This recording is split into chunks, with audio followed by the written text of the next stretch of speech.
Berbagai konflik antar negara memicu perhatian negara lainnya untuk ikut campur menjadi penengah perseteruan. Tak sedikit negara yang berkonflik, ada sangkut paut sang adidaya Amerika Serikat, termasuk konflik Rusia-Ukraina. Amerika Serikat bersama NATO memihak ke Ukraina. Rusia disebut mendapat tekanan atas kecaman Amerika Serikat dan NATO atas invasinya ke Ukraina. Ya, Rusia memang punya kenangan pahit dengan Amerika Serikat di lampau. Kekalahan Uni Soviet yang dimenangkan Amerika Serikat beserta sekutunya membuat Rusia sensi berkepanjangan dengan Amerika Serikat. Meski demikian, ada satu negara yang pernah membuat nasib Rusia lebih terpuruk lagi. Negara apakah itu? Bukan Amerika Serikat. Inilah negara yang pernah mengalahkan Rusia dalam sejarah perang. Konflik Rusia-Ukraina bagaikan drama berseri yang entah kapan menemukan episode terakhir. Tidak diketahui apakah sad ending ataukah happy ending. Akan terus hadir chapter-chapter selanjutnya dengan kisah berbeda tapi tetap menegangkan. Rusia, negara yang pernah jaya ketika masih tergabung dalam Uni Soviet ini, mulai kembali mencari kejayaan itu. Masa di mana Uni Soviet disebut sang penguasa dengan militer terkuat di dunia dan wilayah terbesar di dunia. Namun, kekuatan besar ini perlahan memudar. Kemerosotan ekonomi 1985 jadi faktor utama runtuhnya Soviet. Apalagi kekalahan pasca Perang Dingin membuat Uni Soviet harus berbenah dan memperbaiki berbagai bidang yang terkena dampak dari perang. Perekonomianlah yang paling terguncang disusul bidang politik. Pemimpin Soviet kala itu, Mikhail Gorbachev, sempat mencoba membangkitkan kondisi Uni Soviet dengan menerapkan sistem perestroika, yakni restrukturisasi politik dan ekonomi untuk memperbaiki yang dihadapi Soviet. Sistem perestroika mengubah sistem komunisme menjadi sistem demokratis. Namun sayangnya kebijakan Gorbachev tidak berjalan baik. Ada kelompok penentang yang tak ingin keluar dari sistem komunisme, yaitu dari kelompok konservatif yang dipimpin Gennady Yanayev. Mereka tidak ingin reformasi yang bersifat terbuka. Namun, ada kubu yang justru sangat menginginkan reformasi demi Soviet yang lebih baik. Boris Yeltsin, pemimpin kelompok radikal yang mendukung reformasi. Perbedaan kedua kubu ini membuat politik Uni Soviet jadi tidak stabil. Mereka yang tidak sepaham memilih melepaskan diri dari Uni Soviet dan meresmikan diri sebagai negara yang merdeka. 1990, komunis pun mulai runtuh di negara-negara bagian Uni Soviet. Runtuhnya komunis karena tidak mampu beradaptasi dengan perkembangan zaman. 25 Desember tahun 1991, Mikhail Gorbachev mengundurkan diri sebagai presiden Uni Soviet. Kala itu, heboh media-media internasional memberitakan hancurnya Uni Soviet. Setelah Gorbachev berpidato atas pengunduran dirinya, bendera palu arit Uni Soviet diturunkan dari luar Kremlin untuk terakhir kalinya. Bendera kemudian digantikan dengan bendera 3 warna, yakni putih, biru, dan merah pra-revolusioner Rusia. Rusialah yang menggantikan kursi permanen Uni Soviet di Dewan Keamanan PBB. So, semua kedutaan Uni Soviet berubah menjadi kedutaan Rusia. 31 Desember tahun 1991, Uni Soviet resmi dibubarkan. Rusia, salah satu negara yang memiliki pengalaman perang dahsyat di masa lalu. Nah, di era sekarang ini, Rusia kembali beraksi. Ukraina jadi target yang tak lain ialah negara pecahan Uni Soviet, sekaligus satu di antara keempat negara pendiri Uni Soviet.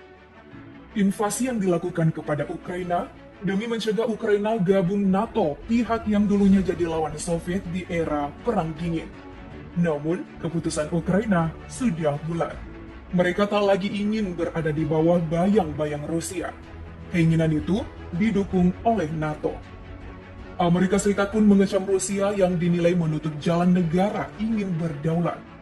Sayang sekali Rusia tidak takut dengan kecaman Amerika Serikat. Jika di masa lalu Amerika Serikat menang dalam perang, kini Rusia lebih berani melawan segala gertakan.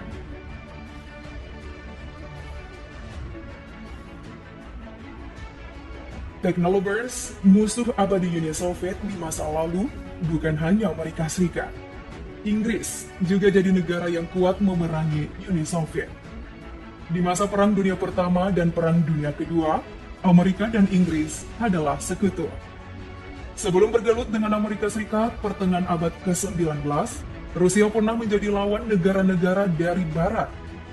Oktober tahun 1853 hingga Februari 1856, Rusia dikepung Inggris, Prancis, Sardinia, dan Turki Utsmania dalam Perang Crimea. Wilayah Crimea yang kala itu jadi bagian dari Kekaisaran Rusia ingin direbut pihak Barat tadi.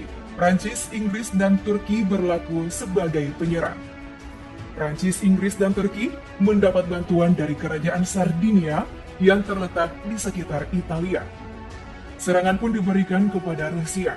Sempat bertahan atas serangan bertubi-tubi, sayangnya Crimea yang jauh dari Moskow butuh banyak bantuan untuk menggerakkan pasukan ke Crimea. Akhirnya Rusia dikeroyok negara-negara Barat hingga menelan kekalahan. Pasukan Rusia tidak sebanding dengan pasukan Barat. Dua laksamananya gugur di medan perang. Armada Laut Hitam Rusia dipimpin oleh Laksamana Pavel Nakhimov dan Laksamana Vladimir Alexeyevich Kornilov.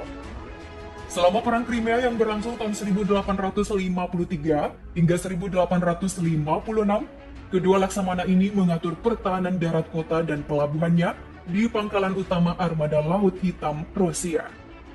Militer Kekaisaran Rusia malah terjepit di pusat Crimea, yakni Sevastopol, oleh armada Inggris dan sekutunya. Di Sevastopol, Laksamana Nakhimov memimpin armada laut dan pasukan darat Kekaisaran Rusia. Tepat 10 Juli tahun 1855, ketika Laksamana Nakhimov memeriksa garis depan pertahanan di Malakhov Kurgan, seorang sniper musuh menembaknya di bagian kepala hingga terluka parah.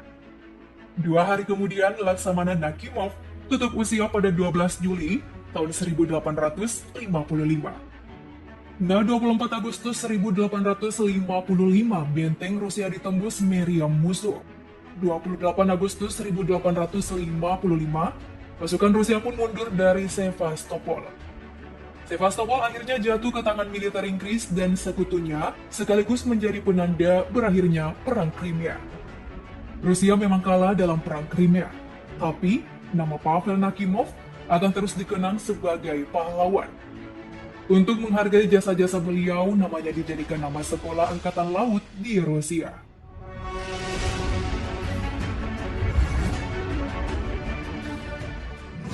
Setelah aku membahas kisah Rusia di masa lalu, menghadapi berbagai negara yang berujung perang, jika kita kaitkan dengan aksinya ke langit Ukraina, bukan tidak mungkin sejarah kembali berulang. Inggris berperang lagi dengan Rusia. Inggris telah memerintahkan 1.000 tentaranya sebagai dukungan terhadap Ukraina jika terjadi krisis kemanusiaan atas agresi Rusia. Bedanya, kalau di zaman Perang Crimea, Inggris bersama Prancis dan Turki, kali ini dalam mendukung Ukraina, Inggris bersama Amerika Serikat yang militernya sangat tangguh. Wow, peta konflik yang menjerat Rusia benar-benar bukan main ya. Rusia tidak akan habis dijerat masa lalu dengan negara yang itu-itu saja memergokinya.